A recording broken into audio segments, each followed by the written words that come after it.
forme et répétée sur différents sites. Ici, Ça au moins, on aura déjà Cette année, nous avons de la chance. sa fertilisation. Bonjour à toutes. Bonjour à tous. Ah, regarde, c'est pas mal.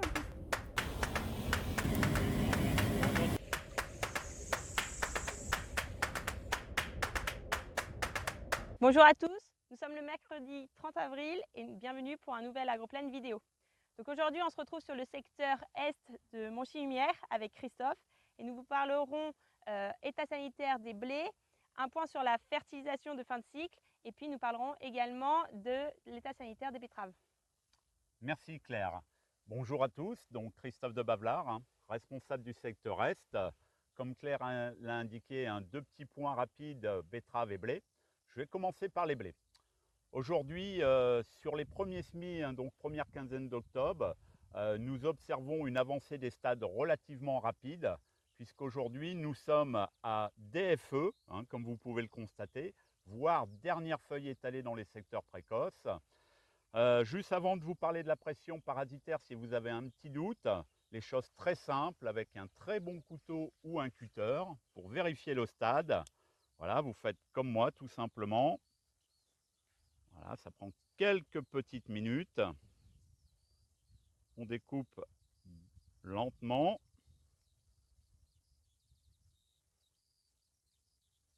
Voilà, et vous regardez tout simplement à l'intérieur. Ici, nous avons l'épi, tout simplement. Vous recoupez un petit peu, nous avons l'épi.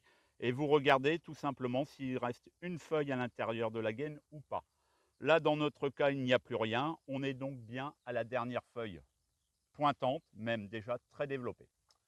Si maintenant on parle un petit peu pression parasitaire, et notamment au niveau des maladies, en termes de septoriose, la pression est quasiment absente, voire très faible. Par contre, un point de vigilance très important, la rougeonne. Nous avons observé en début de semaine sur les variétés Chevignon, Sphère, Prestance et Campesino des foyers de rougeonne.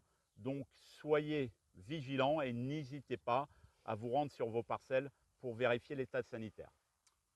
Malgré la pression qui est relativement faible cette année, nous arrivons au stade dernière feuille étalée dans les quelques jours qui vont venir et nous nous invitons à réaliser une intervention fongicide. Pourquoi? Tout simplement parce que c'est un stade clé dans la culture de blé et c'est vraiment un stade où la rentabilité technique et économique a été mise en avant au moins déjà depuis une dizaine d'années. Donc voilà ce qu'il en est aujourd'hui pour la pression parasitaire. Un autre point compte tenu des stades, chardon. Compte tenu de l'avancée rapide, beaucoup de gens n'ont pas pu effectuer un anti-chardon sur les céréales. À aujourd'hui, éventuellement, vous pouvez intervenir de manière relativement rapide sur les premiers semis, soit avec des produits type sulfonylurea, soit des produits ne contenant pas de sulfonylurea.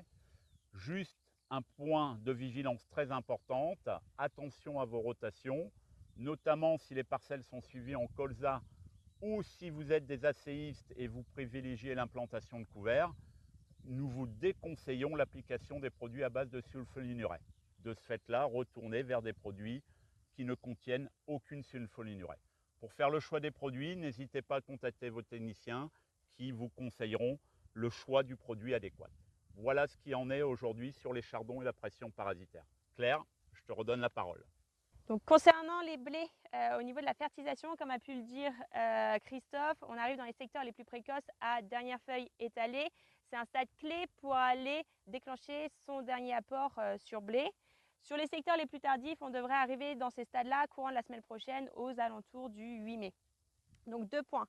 Concernant la forme à utiliser, avec les conditions climatiques actuelles, privilégiez plutôt des formes solides, type ammonitrate, qui sont plus efficients et qui limitent la volatilisation. On peut utiliser également des ammonitrates soufrés. Il y a un vrai intérêt du soufre en fin de cycle, que ce soit au niveau du rendement ou de la protéine, et c'est une des meilleures modalités sur nos essais en pluriannuel. Concernant maintenant la dose, vous avez des besoins qui varient selon les variétés. Donc vous avez des mises en réserve sur certaines variétés qui sont de l'ordre de 40 unités, type Thermidor, type Prestance. Et vous avez des variétés qui, elles, ont plus de mal à faire de la protéine et qui ont des mises en réserve de l'ordre de 60 unités, type chevignon, type extase. Vous pouvez utiliser un OAD de fin de cycle pour aller ajuster cette mise en réserve et s'adapter à l'état nutritionnel de vos blés. Et justement, dans les secteurs les plus précoces, on a reçu les premiers conseils. Les conseils sont de l'ordre de 70 unités. C'est des conseils qui sont plutôt élevés, hein, qui reflètent des absorptions plutôt faibles en début de cycle. Quand bien même, il y a eu des quantités importantes d'azote qui ont été apportées. Donc là, 2 points. Donc les biomasses, elles sont plutôt satisfaisantes. Mais en effet, quand on regarde le statut azoté de ces blés-là, dans 80% des cas, on est faible, voire très faible. Donc là, ça va vraiment être très important d'aller accompagner nos blés dans cette fin de cycle. Un point maintenant sur la betterave. 2 points de vigilance cette semaine sur vos betteraves. Le premier point va concerner les graminées. Aujourd'hui, malheureusement, on constate une baisse importante, voire d'inefficacité de nos antigraminées. De ce fait, nous vous encourageons vivement à utiliser une méthode alternative. Et cette méthode alternative va passer aujourd'hui par l'utilisation d'un désherbage mécanique, à savoir l'utilisation de votre bineuse. Comme vous pouvez le constater, malheureusement sur la parcelle où nous sommes aujourd'hui, une présence très importante de raies gras. Et le seul moyen de lutte aujourd'hui pour réduire cette population va être l'utilisation de la bineuse. Un point de vigilance, attention dans les derniers semis ou dans les terres rouges, il faut que la betterave supporte le passage de la bineuse pour ne pas créer un déchaussement de cette dernière et entraîner malheureusement la perte de la betterave. Voilà pour les graminées. Deuxième point de vigilance pour cette semaine, compte tenu de la météo que nous avons observé sur tout le secteur nord maintenant de Beauvais, un déclenchement des premières parcelles où aujourd'hui le seuil de 10% d'aptère sur betterave a été constaté et a été relevé. Maintenant, de la même manière, compte tenu des conditions actuelles et des conditions météo à venir, nous vous invitons à surveiller vos parcelles de manière régulière tous les 3 jours. Et pour les personnes qui sont intervenues il y a maintenant 10 jours, de prendre le relais au niveau de l'activité des pucerons. Voilà. Donc voilà un petit point très rapide sur la betterave. Claire, je te redonne la parole.